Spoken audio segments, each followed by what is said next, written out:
the second thing that I wanted to inform you was that tomorrow, tomorrow I have some work at the same time. So tomorrow we will not be having this class, and then we will of course continue from Wednesday onwards. Okay. So tomorrow you will be having a holiday as far as I'm concerned. So we'll have a break in this class. Tomorrow no class, and we meet again on Wednesday, same time, 3:30. Is that okay? Yes, so I thought I Ma'am, would mention these two things.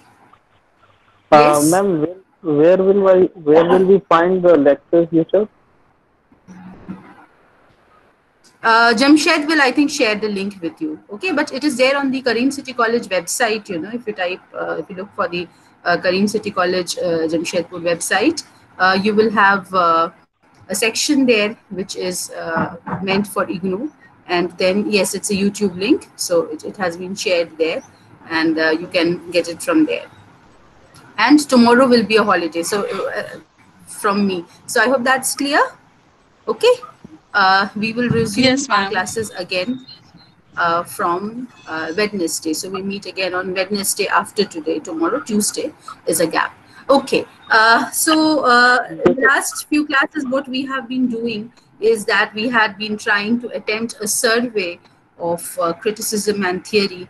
We tried to cover, from block one, we tried to move from Plato, and we arrived till, the post-colonial period. So these are, just a second, just a second.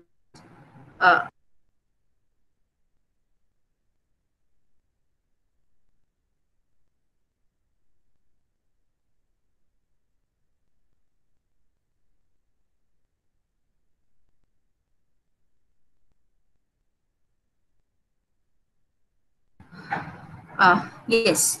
So what we were trying to do is we were trying to, we were trying to have a look, have an overview of this area of this paper that we are supposed to be handling. And so we studied literary criticism from Plato onwards till we arrived at the post-colonial period in the last class. So we are in a position where we, know a little about everything. We have not covered everything in details. So it was just a survey. So we are at a position where we know a little about everything, and now we are in a convenient position to go back and to concentrate on those areas that we have left behind. So I said that in this class we would be talking about classical criticism, and we would now be doing this strictly in accordance with the blocks which are prescribed for your syllabus. So if you look at classical criticism, I have your MEG. You know block before me, and your classical criticism, it prescribes, it talks about Aristotle's theory of tragedy, his idea of imitation, Plato's ideas on art and imitation, right? So these are the broad areas that that you as students are expected to know about, classical criticism. So how many of you went home and did some reading? Yes, for those who have been a part of these classes, how many of you went and did some reading? So if you did some reading, you would realize that, when you began with classical criticism, you realize that it is Plato's ideas on imitation that Aristotle was challenging. So when Plato said that what the artist creates is actually twice removed from reality, and therefore it is on account of this that he branded the artist, the poet, as a breeder of lies, as a breeder of untruths. And that was the reason why he supposed that poets should be kept out of an ideal republic. And it is this idea of imitation, that art imitates the world, and the world being not real, the world being a copy of another real world, what art creates would be twice removed from the actual reality. And therefore, because art does not create things which are real, therefore art is dealing with lies and untruths. This was the idea that Plato had propounded. And Aristotle, who was Plato's own student, he challenges this idea on the ground that you're fine as far as you are telling us that the artist draws his inspiration from a world which is a copy of another world. However, what Aristotle disagrees with is the process of imitation, the concept of imitation, as Plato puts it forward. So, according to Plato, the concept of imitation is mere copying, and we spoke. I think we spoke at length about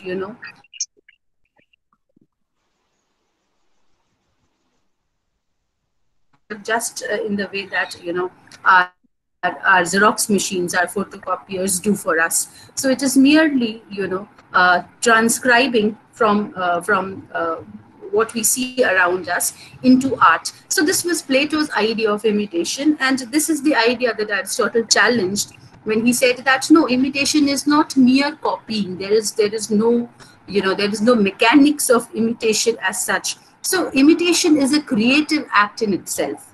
So the artist is moved by the things that he perceives in the world around him. The artist takes his first impressions, no doubt, from the world around him. This world around him may very well be, according to, because Plato was an idealist philosopher, he preached or he belonged to a philosophical school which believed that the real world is a copy of an ideal world which exists in heaven. So it is fine, if this real world is a copy of an ideal world. But the point is, in the act of copying, it is not just the artist receiving things from the world and merely putting that down. There is also a process of creation by which the artist imparts his or her own perception to what is created. So Aristotle refused to believe that imitation or mimesis was a mechanical activity, and he insisted upon the fact that imitation cannot help but be creative. It cannot help but be individual. It cannot help but be subjective. So it is this subjectivity which is associated with the art of creation that allows things to pass not only from the world to the artist, but also it allows ideas to pass from the artist into the world. So in the process of creating something, in the process of creating art, what the artist ends up doing is he creates a new order of reality.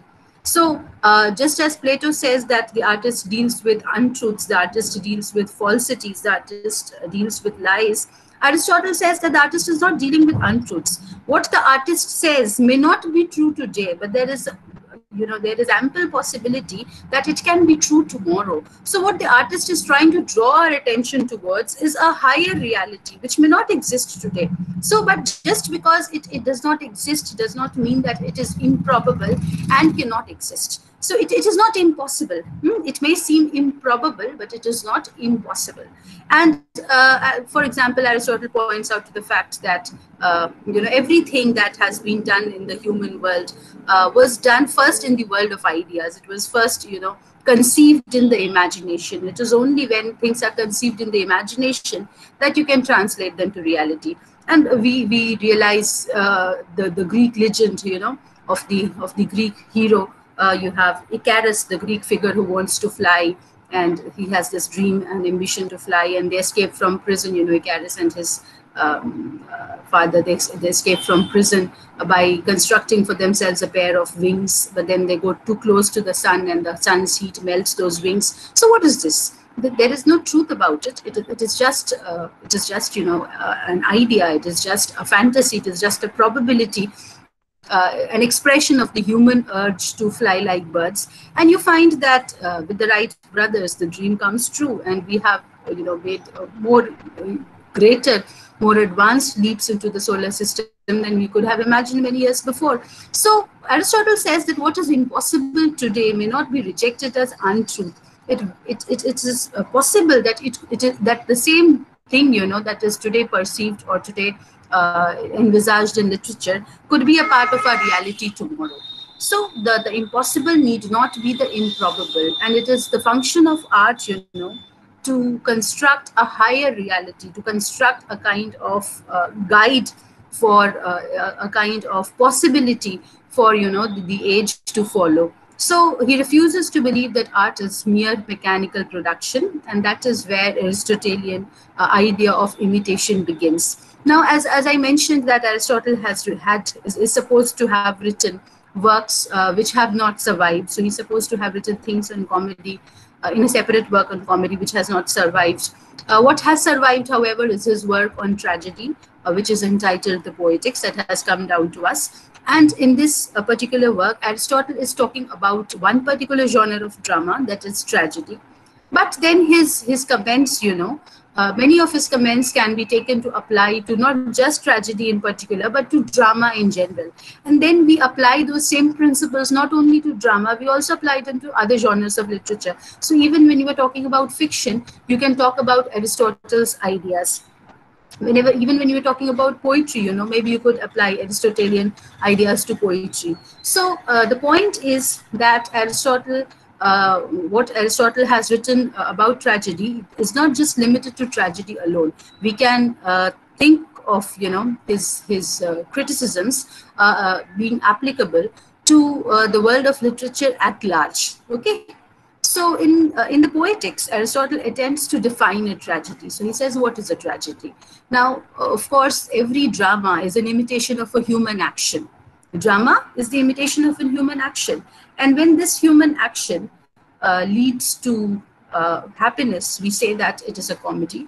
And when the same human action, leads to a downfall, it leads to a tragic outcome, we say that it is a tragedy. And a tragedy is usually understood as being a sad drama.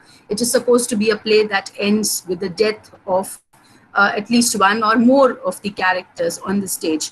So it was generally understood that a comedy and a tragedy are the two different genres of drama.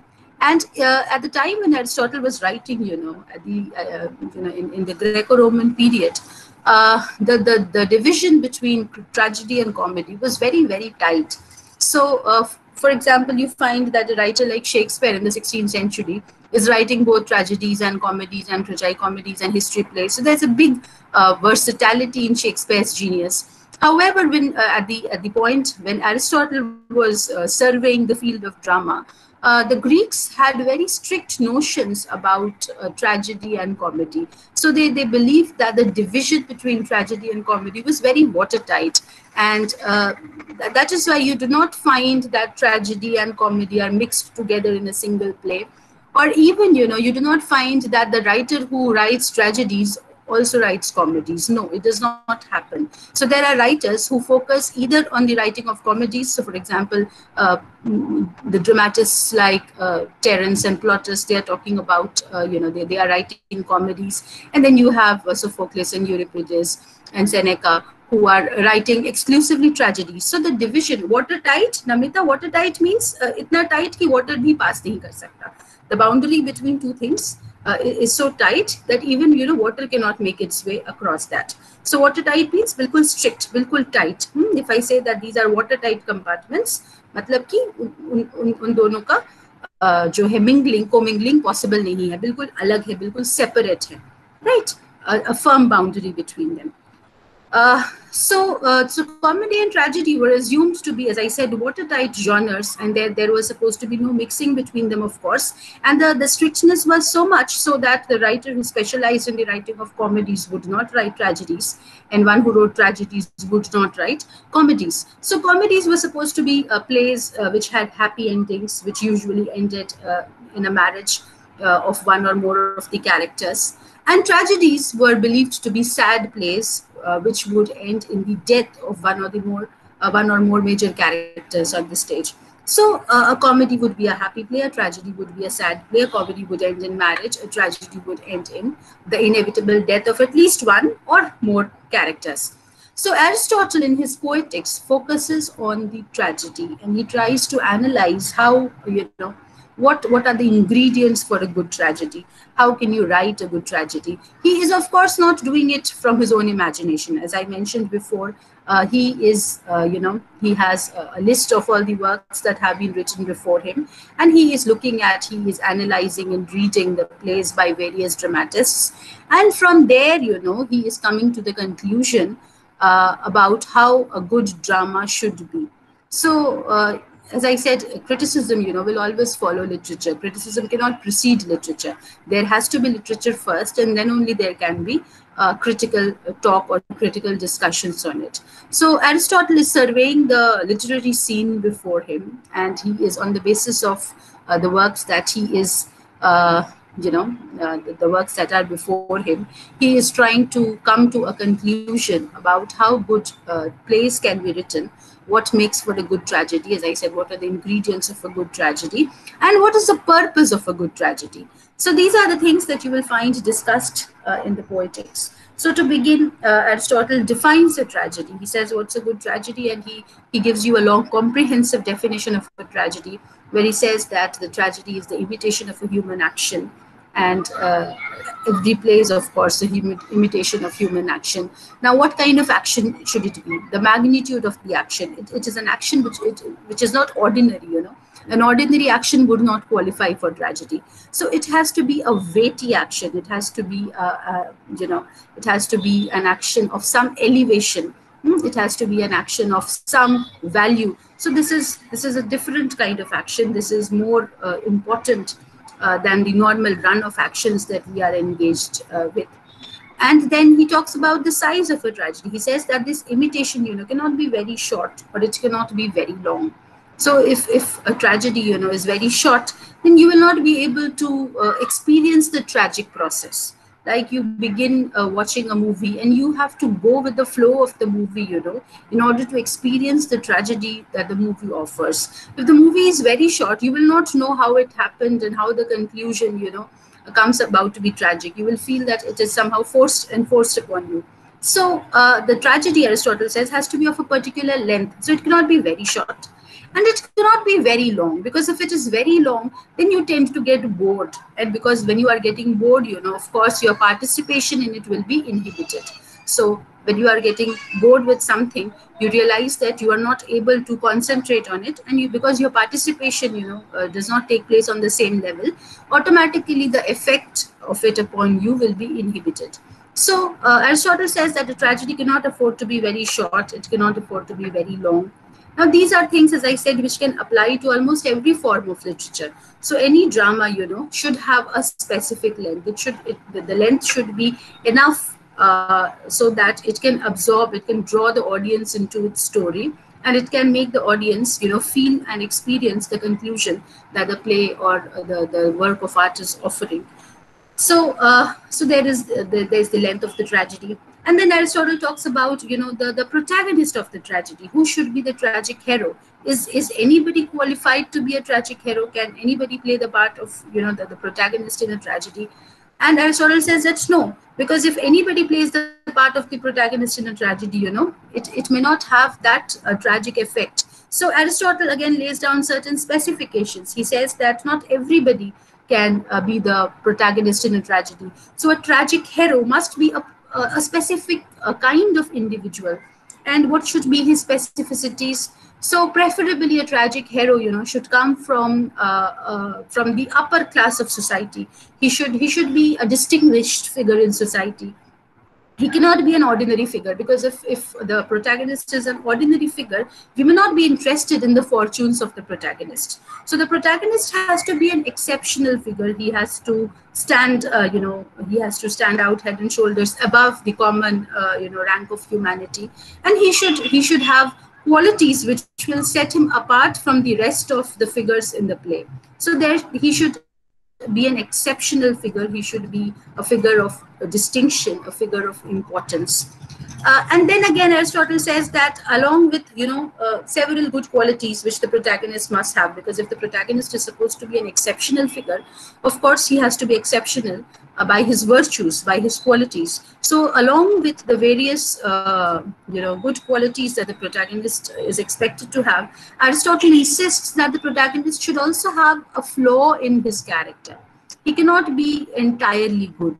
He cannot be perfectly good, because if he is perfectly good, then we will not be aroused to the same extent by his tragedy. So he cannot be perfectly good. अगर वो बहुत अच्छा होगा, कोई for example कोई अगर बहुत अच्छा है और फिर भी वो suffer करता है, तो हमको क्या feel होता है? We feel sympathetic towards such a person. We feel pity for such a person, because we feel that the person is so good and the person does not merit suffering. तो बुरा हम लोगों को लगता है, लेकिन वो बुरा जो है, that is a kind of soft emotion that we feel for the person. It's pity, and it's also helplessness, that we are unable to help out such a person.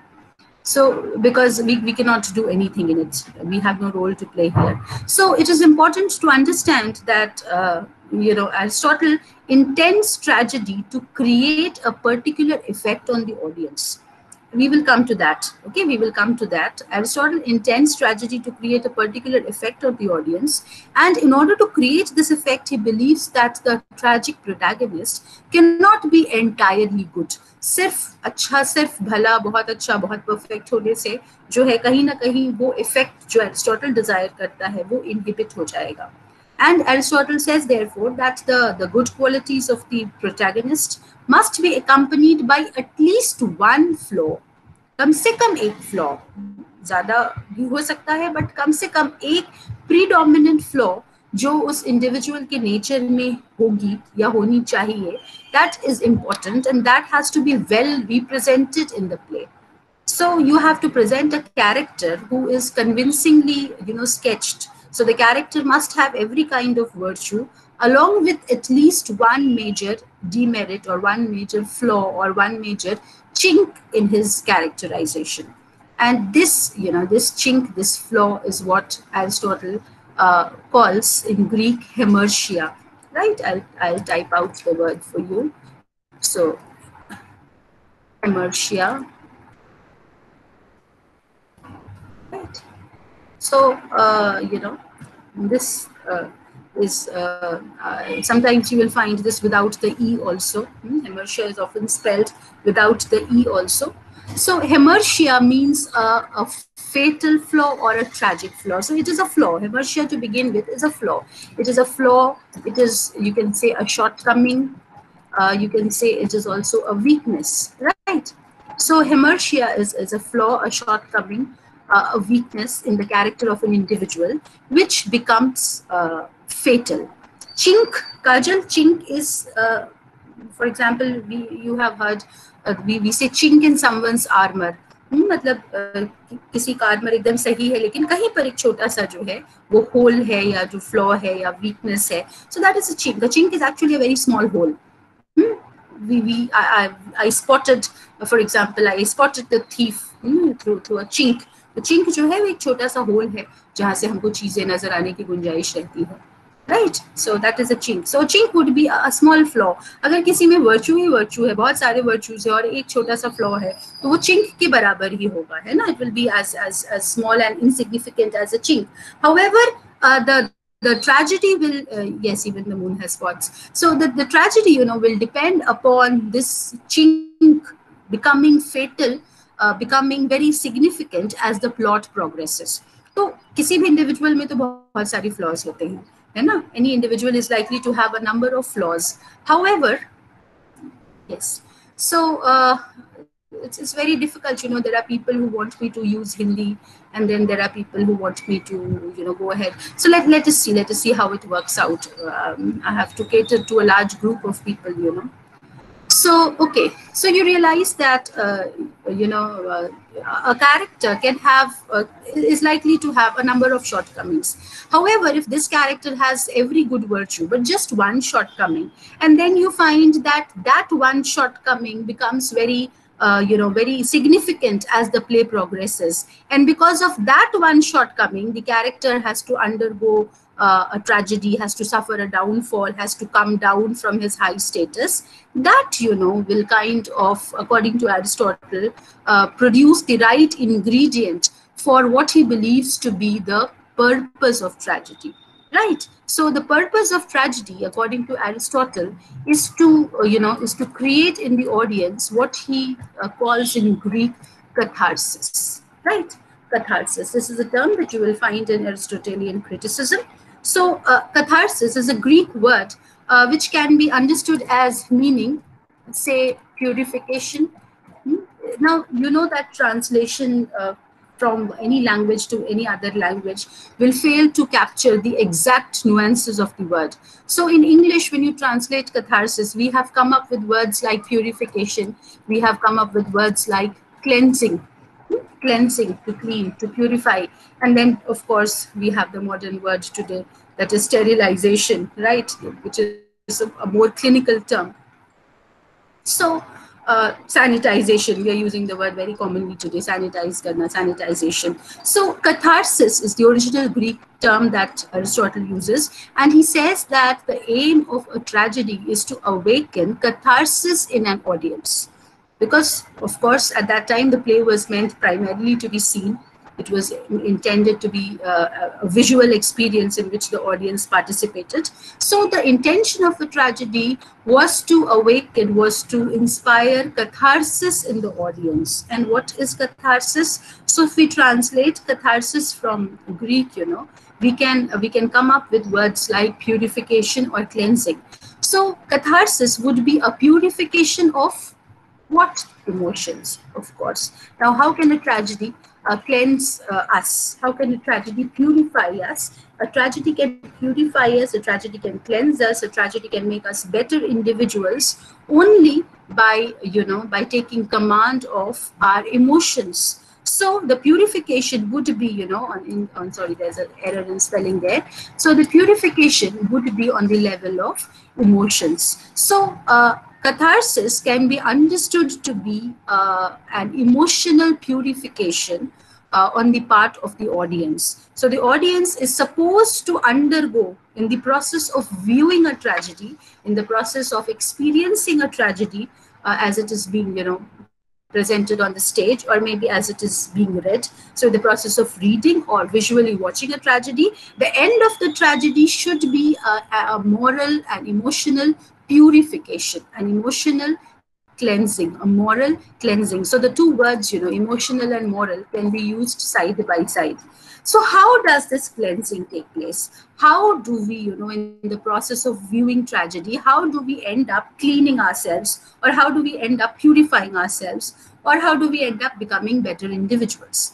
Now, after Aristotle, there has been a lot of debate. There is still a lot of debate on what exactly did Aristotle mean by purification or cleansing or catharsis. How does this purification happen?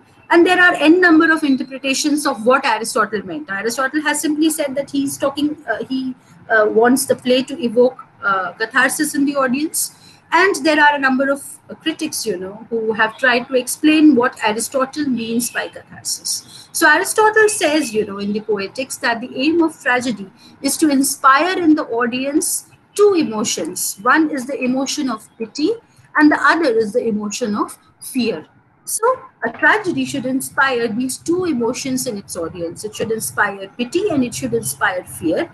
And the combination of pity and fear is expected to bring about a catharsis, is expected to bring about a moral or an emotional purification in the audience. And Aristotle does not exactly tell you how this purification happens. But there are critics who have tried to interpret catharsis, and they have come up broadly, the various ideas that revolve around catharsis can be divided into two camps. So there is one set of critics who believe, that pity and fear to begin with are negative emotions. Pity and fear are negative emotions which are already there in the human heart. Pity and fear are negative emotions which are already there in the human heart. And when you view a tragedy, the tragedy is further, injecting pity and fear into you. And so, through a homeopathic kind of process, in homeopathy, we have two broad branches of medicine, homeopathy and allopathy. And what happens in homeopathy? Like is used to cure like.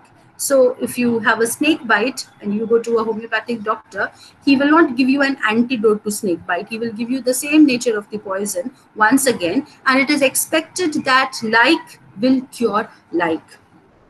Similarly, you go to an allopathic doctor, and an allopathic doctor believes in the idea of like curing unlike.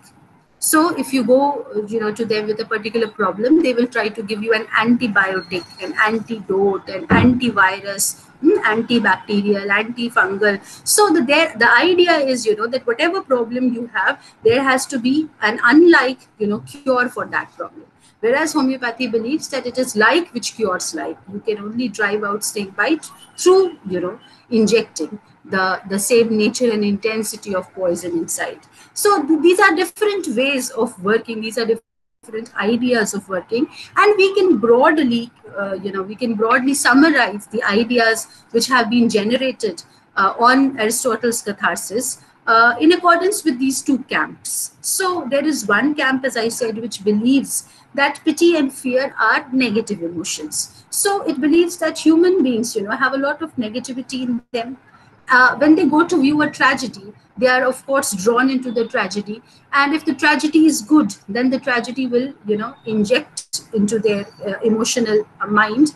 It will inject the negative emotions of pity and fear, and these negative emotions which are injected into the human mind will in turn drive away the negativity which is already there in the human heart. So like will cure like.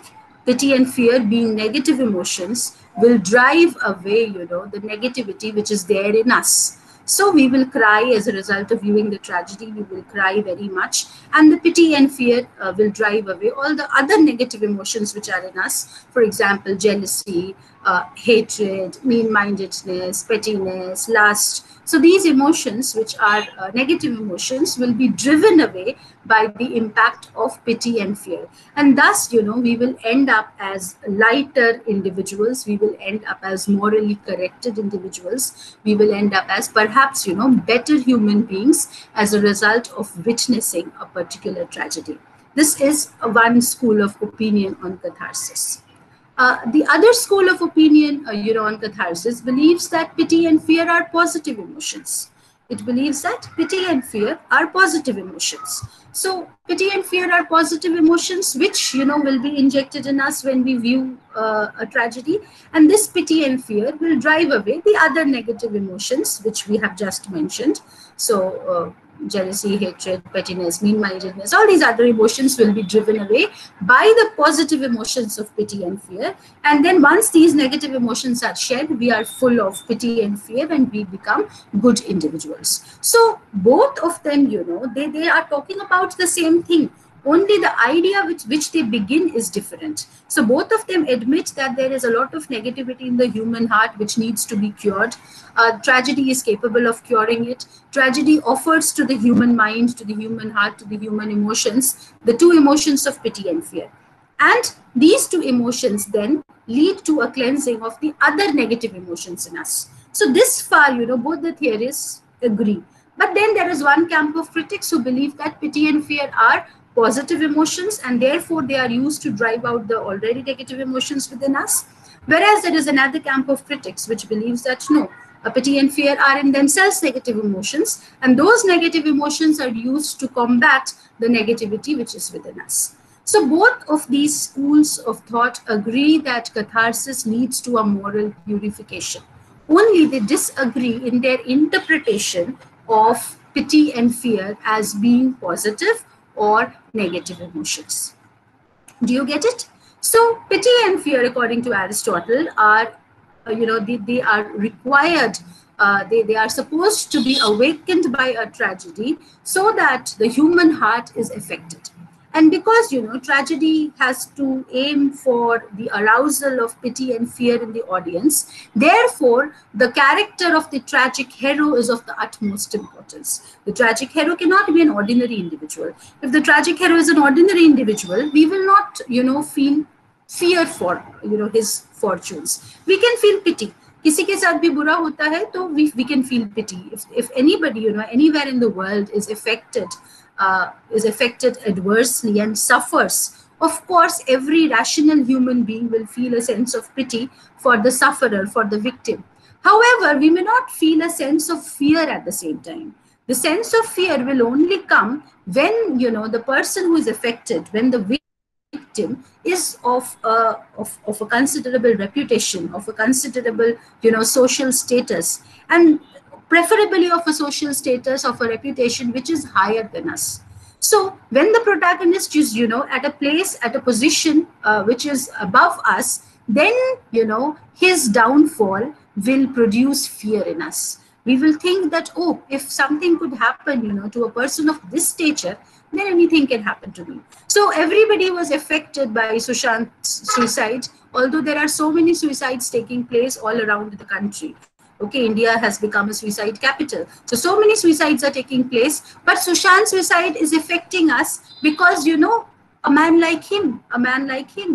as young and as successful as he was, as glamorous that he was, he had everything. He had, no dearth of money and no dearth of fame and no dearth of social prestige and no dearth of relationships and no dearth of, the ability to fulfill his passions. And if a man like him could be lonely and depressed, then it can very well happen to me. It can very well happen to my children. It can very well happen to my friends.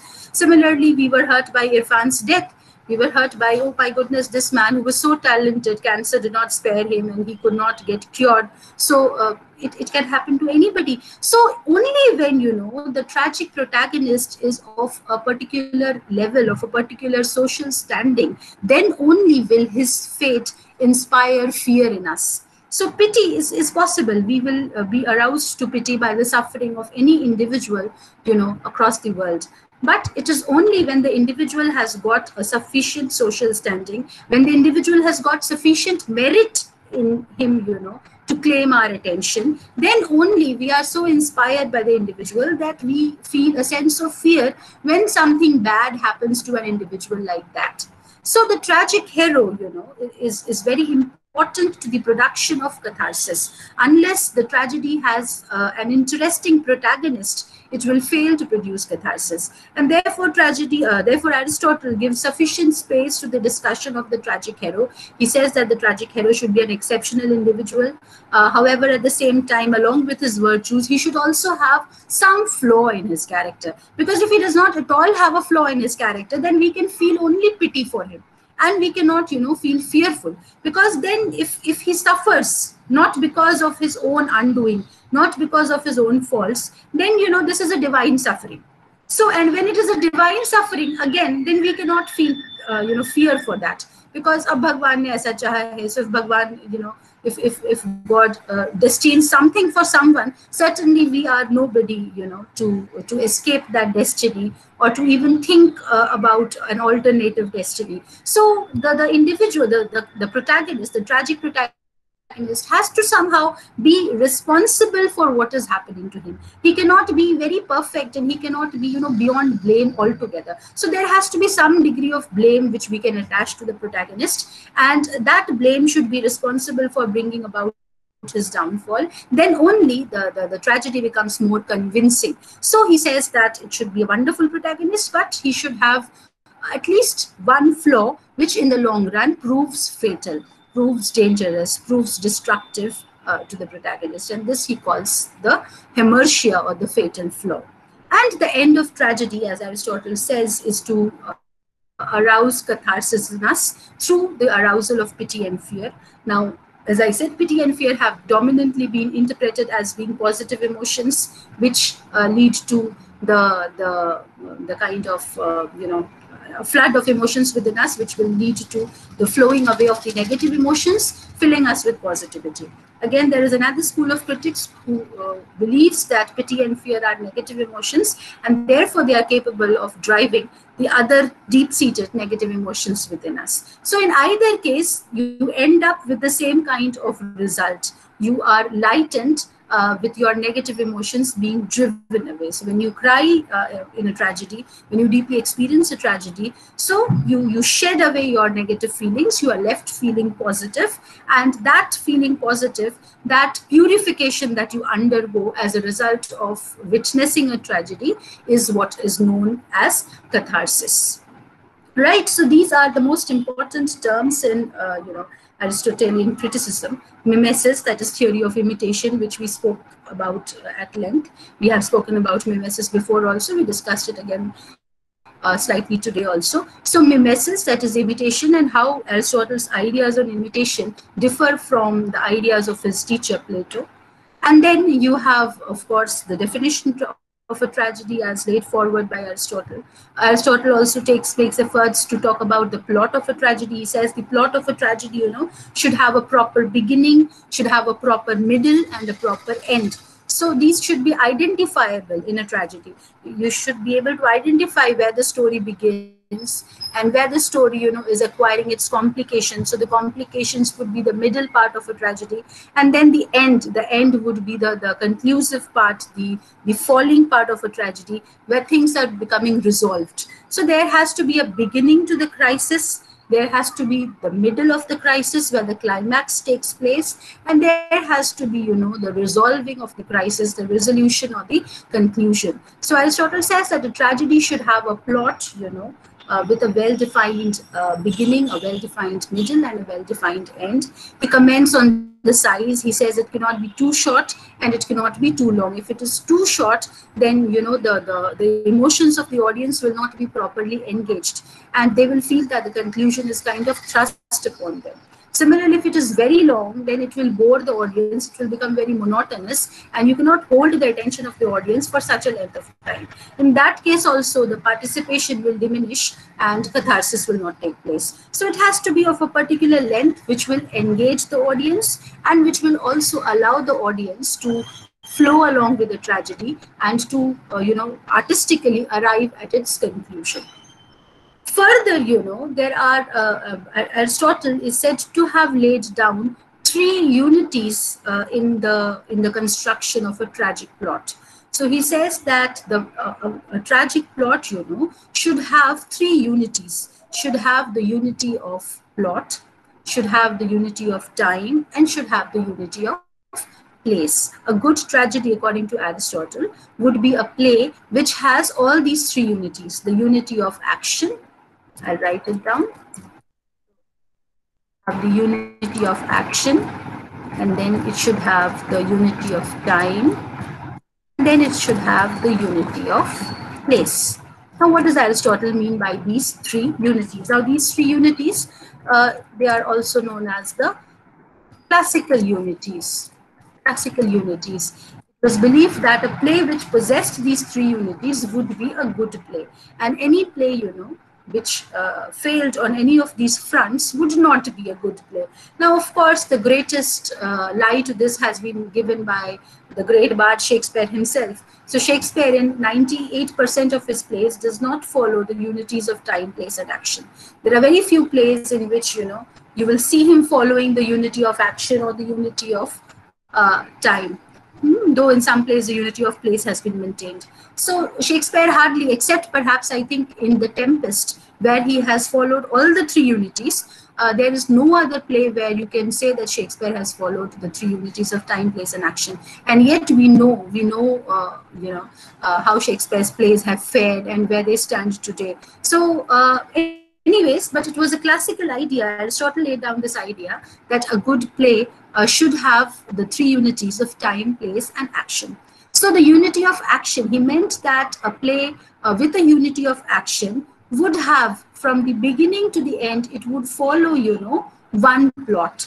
So there has to be one plot which has to be established at the beginning, and the play from beginning to end throughout its various acts and scenes would take forward this one main story without diverging in between. So there would be no diversions. The entire play would be the carrying forward of one story from beginning to end. That would qualify for the unity of action. So, according to Aristotle, therefore, a play should not have any subplots. Now, we particularly, when we read English plays, when we read Shakespeare's plays, we are so used to seeing subplots. So there is one main plot which is going along, and then there is another story of another minor character, and then there is another story of another character.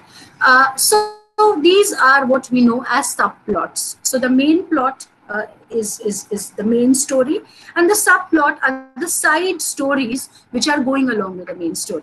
So Aristotle believed that if there were subplots like this, they would divert attention from the main plot, and then when the attention is diverted, the audience would never come to end in catharsis. Catharsis would not be possible because the audience's attention has been diverted between so many stories. So the best way to ensure catharsis would be to have the play follow one story, one plot from beginning to end. So the unity of action meant this, that the entire play should carry forward, should take ahead one story.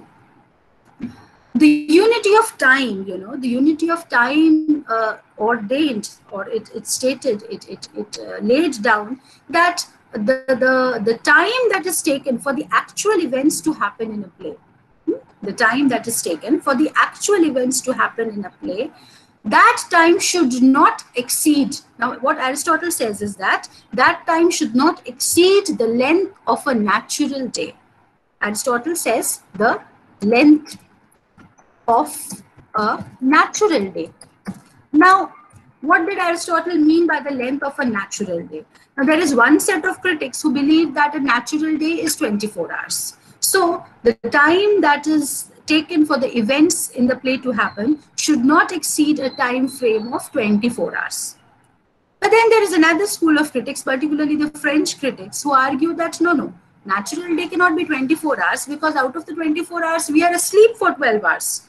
So a natural day is only 12 hours. So you again have a divergence in interpretation here.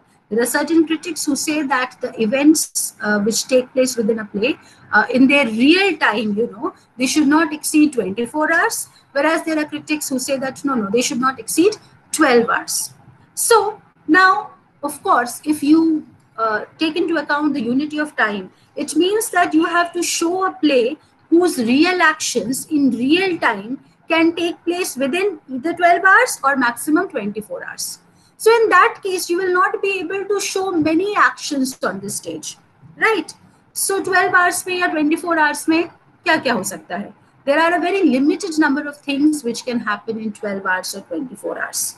So, for example, maybe someone can be born in 12 hours or 24 hours, or maybe someone can die in 12 hours or 24 hours. But then you cannot show the progress of a character, say, across a month or across even 5 years or across 10 years when you are showing a play that maintains the unity of time. But you look at Shakespeare's plays and you see that so much time, elapses between his Act 1, Scene 1 and his Act 5, Scene 5. So there is so much time elapsing. So none of Shakespeare's plays could have conveniently happened if he took into account the unity of time. So how would Othello happen, and how would Hamlet happen, and how would Macbeth happen, where, the play is going on for days and days together. But this is what Aristotle laid down. Aristotle said that the events that take place in the play, the events should not take more than, 12 hours or more than 24 hours. Aristotle said it should not take more than the length of a natural day. And this has been interpreted by the English critics as standing for 24 hours and by the French critics as standing for 12 hours. Okay.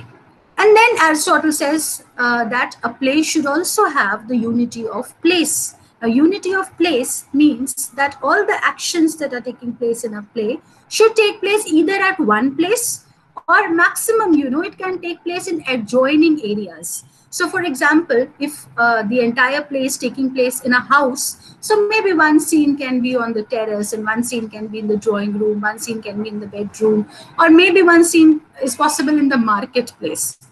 But you cannot show Act 1, Scene 1 as taking place in Florence, and Act 2, Scene, very next scene, or maybe a couple of scenes later, you cannot shift the scene to, France, and then you cannot shift the scene to England, and you cannot shift the scene to Australia. This is not possible. So the unity of place demands that the entire action of a play should take place in a limited locale. It should take place preferably at one place, or maximum, it can take place at adjoining places.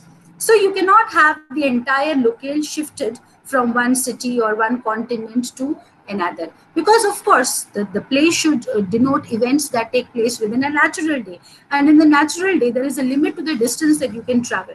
So in 12 hours or in 24 hours, you can maximum move so many kilometers. So it would be very improbable for a play to have its scenes shifted from one city to another or one continent to another, within the space of 12 to 24 hours. So the unity of place demands that all the scenes in a play, the entire action in a play, should take place at one place or at adjoining places. So Aristotle laid down these three unities of time, place, and action, which according to him would help to regularize plays. They would help people, they would help dramatists to write better plays. So plays which followed these three unities would be regular plays, would be fine plays, would be acceptable plays. And plays who did not follow, of course, were supposed to be lacking in merit, lacking in refinement, lacking in realism. So these were the ideas that Aristotle believed. And as I said, that his criticism, although much of his criticism has been challenged and much of it has been disproved, yet Aristotle remains for us, a consistent figure through whom we draw our references. So if we are planning to, to analyze anything, we would of course go back to what Aristotle said about it. So Aristotle remains for critics a consistent point of reference. We would like to see how Aristotle viewed these things, even if we are to later deny him or debate him or to challenge him. We often would like to begin with Aristotle. So Aristotle has remained, Aristotelian criticism, though it has been challenged, its significance remains, which is why it is widely taught in syllabi across the world. And when you begin a paper on literary criticism, you begin with Aristotle, because that is where criticism started, and we respect him and honor him as the father of literary criticism. So these are the basic ideas that Aristotle puts forward, his ideas of mimesis, that is imitation, how he challenges Plato's ideas, and then Aristotle's definition of a tragedy. It's a long definition, but every part of it, as we have discussed, is quite worthy, and it would be good for you if you could learn up the definition for purposes of writing exams. It always comes in very handy. So learn up the definition, and then when you learn it up, you realize that you can explain it easily part by part. And writing an answer then on Aristotle's concept of tragedy is not at all difficult when you have the definition in your mind. Right. So Aristotle's definition of a tragedy, and then of course his idea of the tragic hero, and how the hero should have a degree of inertia within him, and then Aristotle's ideas on the aim of tragedy. The aim is to bring about catharsis, and then Aristotle's ideas on how to regularize a play, what makes for a good plot, and he believes that unity of time, place, and action are responsible for drafting good plots for plays. Right. So this is what I had to say about Aristotle. Now, if you have questions, you can please come up with them.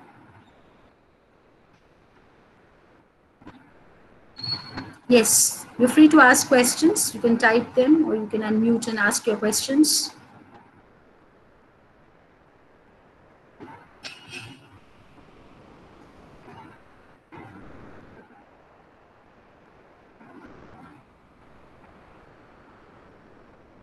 Yes. Any questions, anybody? Quite clear?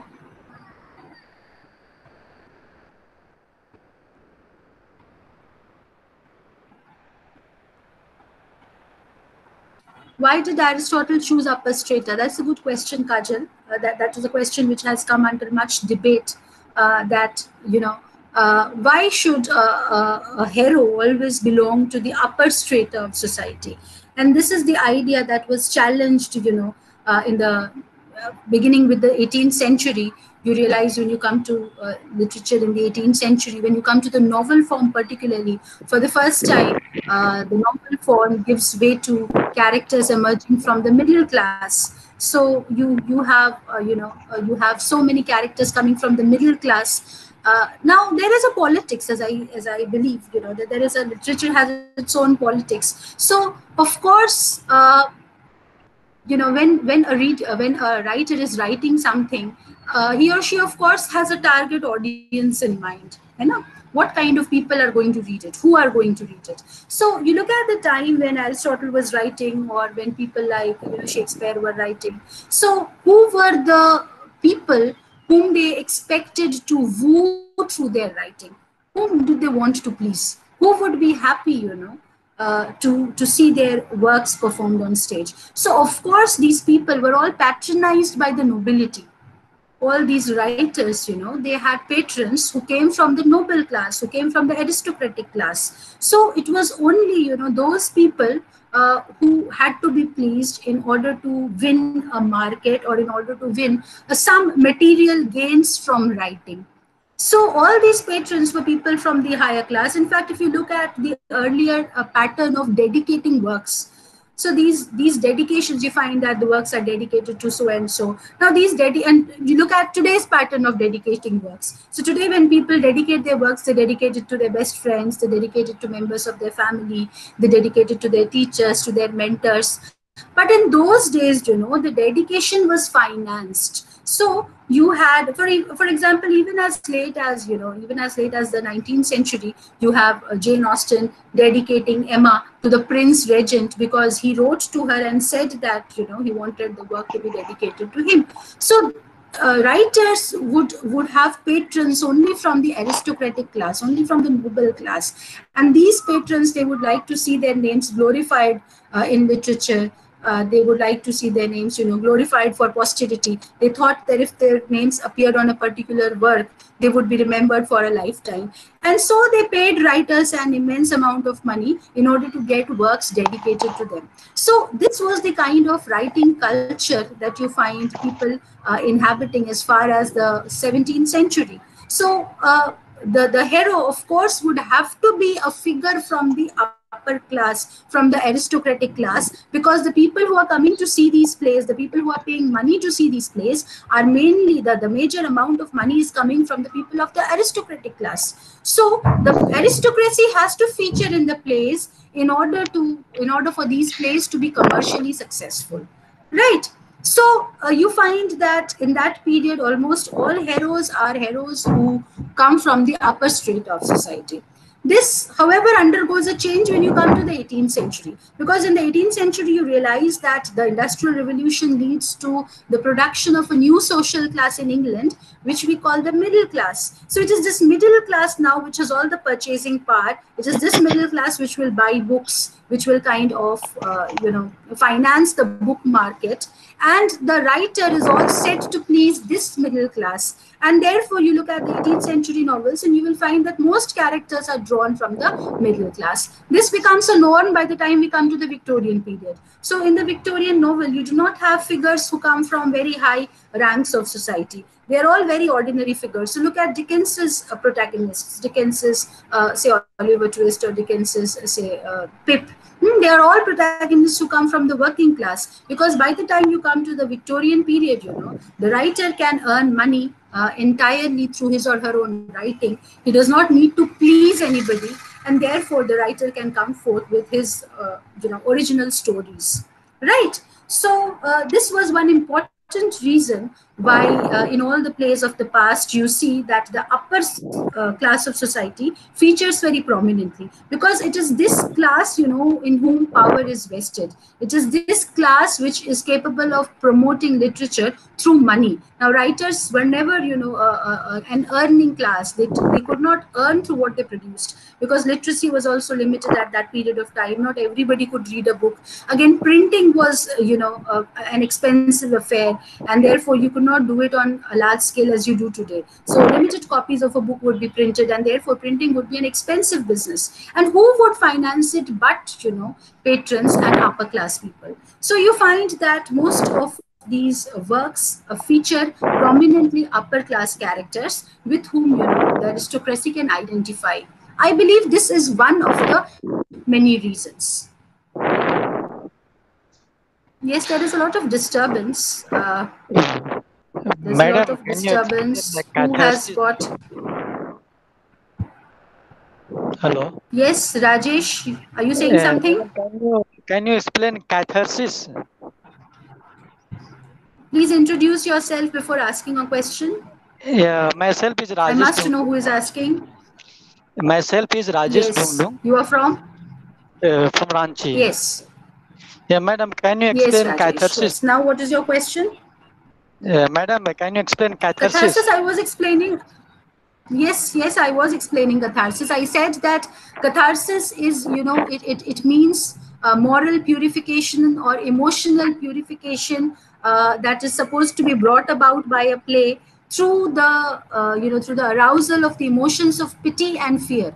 So Aristotle believed that the purpose of every tragedy, the aim of every tragedy, should be to arouse pity and fear in the audience. And this pity and fear would lead to a purification of emotions in the audience. So as I said that how this process of purification takes place is something which has been debated by critics. So there are critics who feel that pity and fear are negative emotions, and when they are injected in us, when they are when the resurfacing of such emotions takes place in us, then all the other negative emotions which are there in the heart, they flow away, and we are left lighter and better individuals. And then there's another camp of critics who believe that pity and fear are essentially positive emotions, and they kind of they lead they fill us with positivity, and they lead to a shedding away, they lead to a flowing away, they lead to an outpouring of the other negative emotions in our heart, and that is how we are cleansed or purified. Okay, so catharsis is moral purification. Purification has to take place via the emotions of pity and fear. Now, whether you choose to believe that pity and fear are negative emotions which drive away other negative emotions, or whether you choose to interpret pity and fear as positive emotions which offer an antidote to the negative emotions within us, it is up to us, to decide what we are going to choose. But in any case, pity and fear is supposed to lead to moral purification or emotional purification as catharsis in the viewers or the readers of a tragedy. Is that clear, Rajesh? Yes, yes, madam. Madam, one more Yes. question. Please switch off your microphone. Yeah. Uh, Now you have switched off your microphone and I cannot hear you. Ask your question and then you can switch it off. how to distinguish Aristotle way of tragedy and Shakespearean tragedy, madam? How to distinguish between Aristotelian tragedy and Shakespearean tragedy. Now, Yeah. yes, you can mute your microphone. Now, Aristotle talks of a hemertia, Yes, Rajesh, you can mute your microphone. It's creating a disturbance. You can hear me as I answer Achha. you.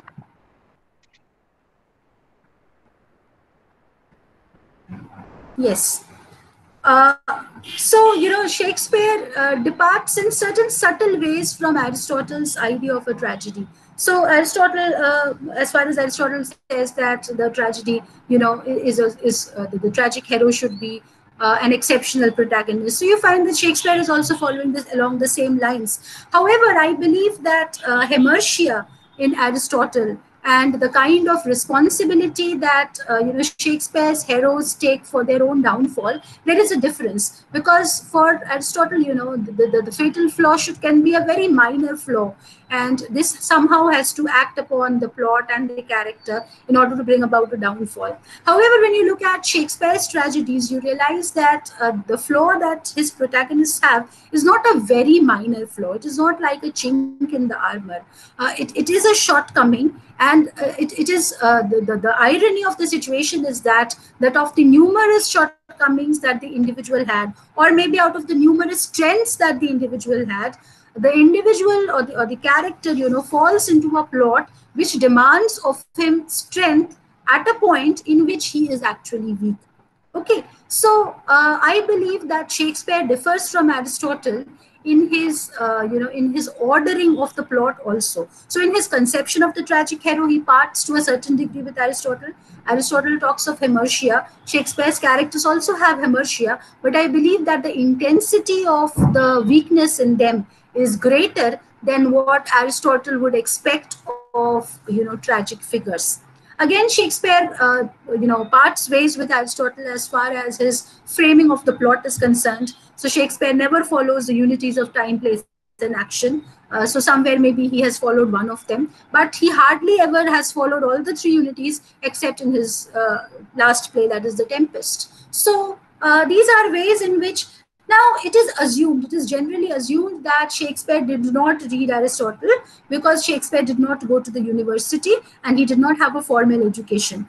However, now the kind of biographical evidences that are coming, the kind of, the research and scholarship that is coming up, it indicates that Shakespeare may not have been entirely immune to Aristotle's ideas. He may not have read Aristotle in the original, but he may have understood Aristotle's ideas through the way it came to him from other various sources. So, although it was initially believed that Shakespeare probably crafted and drafted his plays without any awareness of Aristotle whatsoever, this is not tenable today.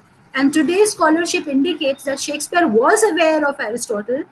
He only, because Shakespeare belonged to a tradition of drama. England, it had its own rich native tradition of drama. England had its miracle plays, its morality plays, its mystery plays, its interludes. So there was a strong tradition of native drama which England had. And Shakespeare, he capitalizes more on this tradition than on the Greco-Roman tradition that Aristotle is offering. So it is not as if Aristotle's awareness was absent from Shakespeare's, intellectual landscape. He may have been well aware of Aristotelian principles, but he did not construct his plots on Aristotle's ideas. So his idea of the tragic hero is very much similar to Aristotle, though I believe that what in Aristotle is simply a chink, a small flaw, a minor flaw, a hamartia, becomes a more culpable problem in Shakespeare's plays. So Shakespeare's protagonists, they claim greater responsibility for the things that happen to them. So Othello is entirely responsible for the way he treats his wife and for whatever happens to him. Macbeth is entirely responsible for what happens to him. Hamlet is entirely responsible for what happens to him. So it is not as if, his characters are by chance in this position. No, they may be very worthy figures, but their shortcoming is sufficient to bring about the tragedy that happens to them. So in these two ways, I believe that Shakespeare parts ways with Aristotle. There are other ways also, minor, but these are the most prominent things that come to my mind at this point of time. Yes. Do we have more questions? Hello. Yes. Hello. Good afternoon. Yes, you are audible. I am Pooja from. Good afternoon. I am Pooja Yes, from Pooja. Ranchi. Yes, Pooja. Ma'am, Aristotle defines two kinds of plots. The first simple and second Yes. complex. Please explain Yes. this, ma'am. So Aristotle talks about simple plots and complex plots. So in simple plots, the connection between events, is more or less visible from the start. So point A or action A is leading to action B, is leading to action C. So this connection, is easily visible, is easily understandable. A complex plot would be a layered plot where, the connections do not become evident till perhaps the end. So the audience has to, pay attention to what is happening. It will proceed in layers, and there is a logical connection, but this logical connection will not be immediately evident from the start. So probably this logical connection, light will be thrown upon it by the time you come to the end of a play. So in a complex plot, the resolution is very important. How the play resolves, how the play acquires its denouement is very important in a complex plot. In a simple plot, the cause and effect relationship between the events will be easily evident, and you will easily realize that this is happening because of this and this is happening because of this. But in a complex plot, this logicality will be a little obscure. You will realize it, but you will realize it towards the end of the play. Do you get it? Thank Yes, you, ma'am. Pooja? Okay, ma'am. Yes. Thank you. Yes, yes. Yes, do we have other questions? You can, you can unmute and ask your questions. Good afternoon, ma'am. From Guru. Yes, good afternoon.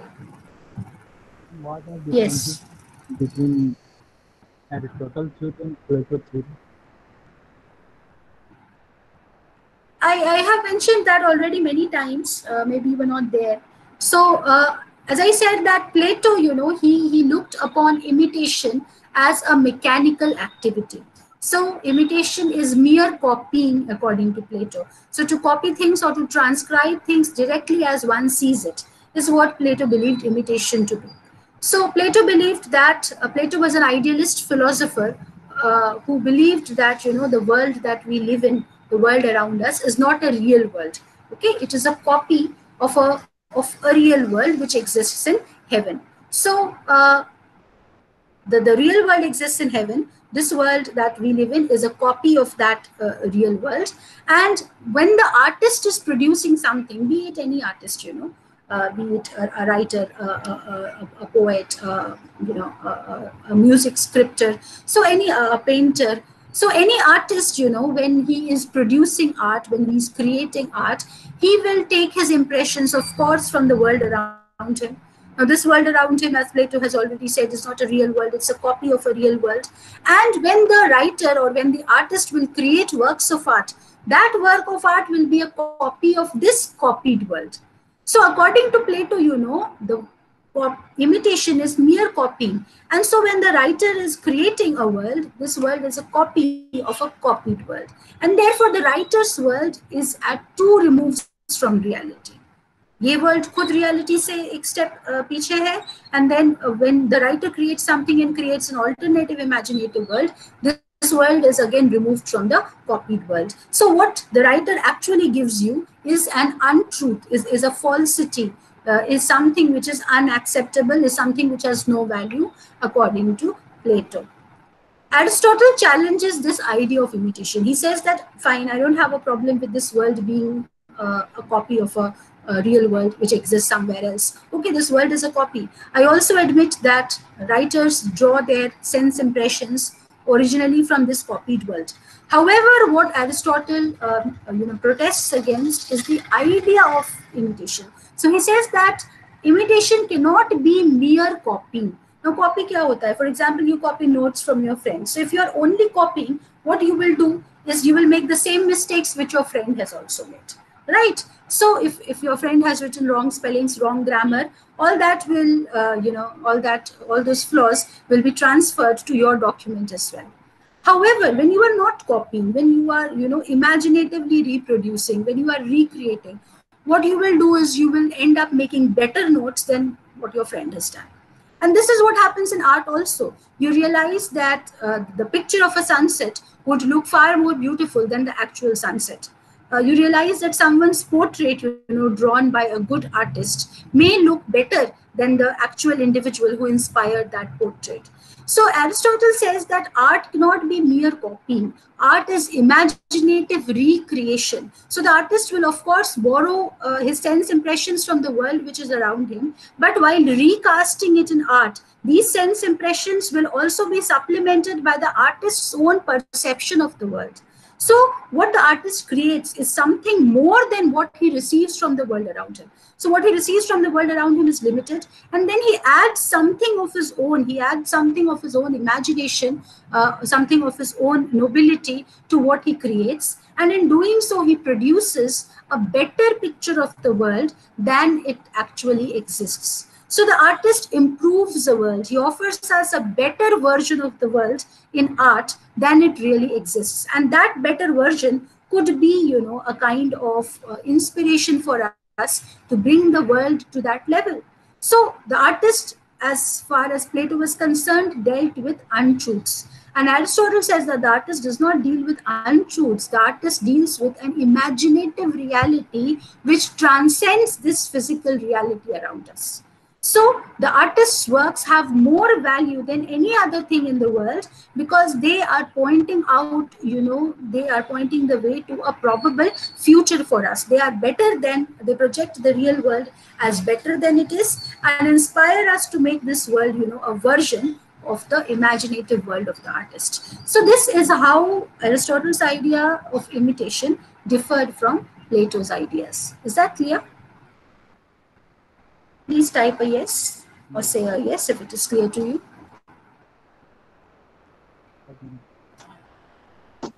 Yes, did you get that? I'm Ravi Sharma. No, I want a response from the...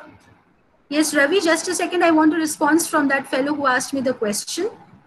Yes. Was he satisfied? I want to know that. Yes, He has to give a feedback on my answer.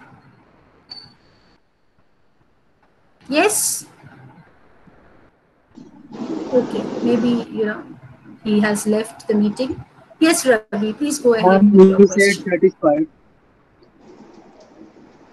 Yes. Oh, acha, you asked the question. Okay, Ma'am, okay. what's Dinola? And what's relation between the protagonist and Dinola? Please repeat your question. I did not get you. What's Dinola and Lexis? What is Ma'am, Dinola and the protagonist, what is Dinola? relation between them? Yes, ma'am. I'm sorry, I'm unable to understand you. Could you please type out? Uh, could you please type out what you are saying? Maybe that would clarify Okay, things for ma'am. me. Yes, please type your question. Okay. Ma'am, Yes. I'm What do you want sending to the ask about this? ma'am. It's in the IGNU book content and uh, 4.4 Yes. What topic is is. your question on this? What is Ma'am, your what is question on relation between this? the Dinola and protagonist?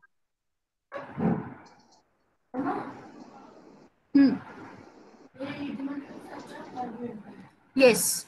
So yes. So yes. Yes.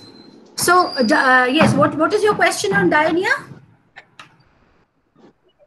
Ravi, if you can hear me, what is the specific question that you want to ask on this? Huh. Okay, ma'am. Yeah. Actually, I'm saying it wrong. It's a Dionia. Yeah, yeah. Dionia and the protagonist. What is relation between them? No, Diania is a way of thinking. So it is a way of thinking. This is how it is pronounced, you see. And it is a way of thinking. Hello? Hello, am I audible? Yes, ma'am. Yes, Yes. yes, ma'am. So this was an idea which was developed by Plato, and it was an attempt at analytical thinking for him. It was a way by which we could think analytically, particularly when we were talking about subjects like history and mathematics. So this dianoia was a way of analytical thinking that could be practiced. So it refers to a pattern of thinking. How can you why are you trying to relate it to the protagonist? Why are you trying to relate it to the protagonist?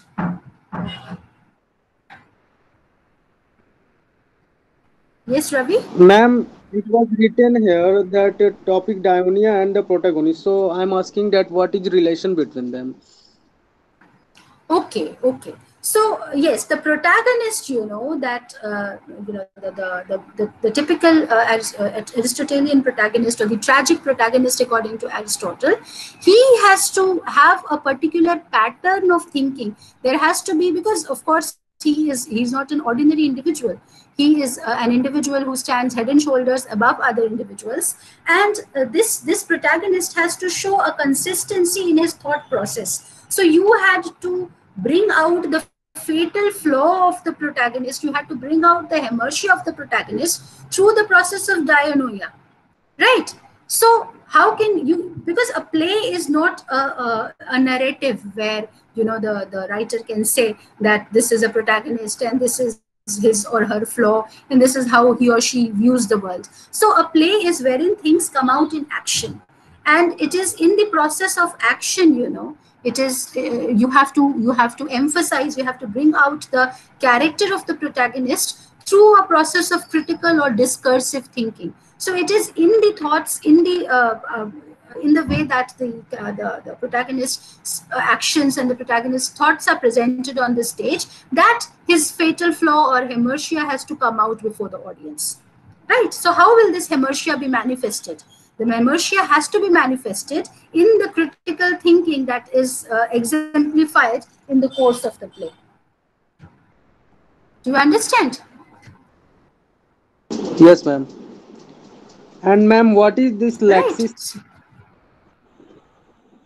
What is Lexis? What is about that? Lexis? Please read out the entire sentence where this word appears for you. Dionia and Because Lexis, ma'am. Lexis is Okay, Dionia and Lexis. Now, see, you have to read a little of Plato for this, you know.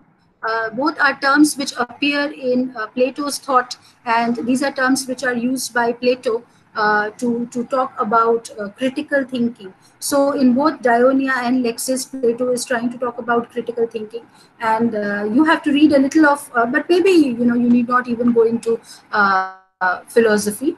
You please read the material that has been provided to you. Please read it clearly, and if there are specific lines which you do not understand, underline it in your text, and then maybe you Okay, can ma'am. Okay.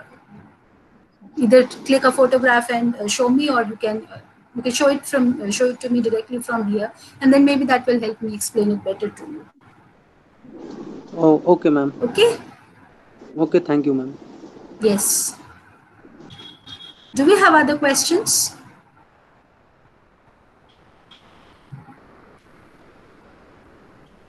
Do we have other questions? No? Okay. Then we call it a day today. And in the next class, we go over to romantic criticism. That is your block 3, I believe. Please correct me if I'm wrong. Block 3 is romantic criticism? Yes. So in the next class, we are going, that is to tomorrow. So we are not meeting. Tomorrow is not the next class. We are meeting on Wednesday. And when we meet on Wednesday, we are going to talk about romantic criticism. Thank you so much for being here. Bye. Take care. Thank you, ma'am. Thank you. Bye. Bye. Thank you, ma'am. Thank you.